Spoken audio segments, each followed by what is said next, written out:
Démarré le mercredi 15 mai 2024 par la phase orale, l'examen spécial d'entrée à l'université ESE organisé chaque année par l'université d'Abomey-Calavi a connu ce vendredi 17 mai le lancement des épreuves écrites en présence du recteur Félicien Avlessi. Je les félicite d'abord pour avoir passé la première étape et pour la deuxième étape, chacun d'entre eux sait là où il va. Donc je souhaite que d'ici là, nous commençons par leur donner des cours, autrement dit, je leur donne du succès.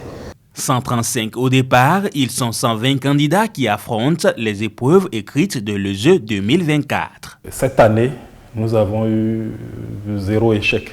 C'est-à-dire tout le monde est admis, sauf que 15 candidats ne se sont pas présentés et donc forcément, ils ont été déclarés refusés à l'admissibilité.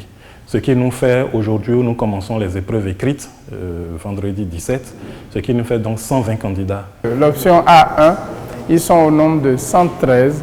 L'option A2, ils sont au nombre de 3. L'option B, c'est une seule personne.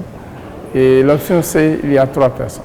Ce qui est quand même une prouesse au regard des années antérieures et qui montre que l'ESE commence de plus en plus à intéresser les citoyens béninois. C'est un examen très important, surtout pour les employeurs et les adultes, ceux-là, en dehors des nouveaux bacheliers que nous recevons, ceux-là qui sont déjà en fonction et qui veulent poursuivre leurs études au niveau supérieur. C'est très important pour eux et pour tous ceux qui veulent d'ailleurs.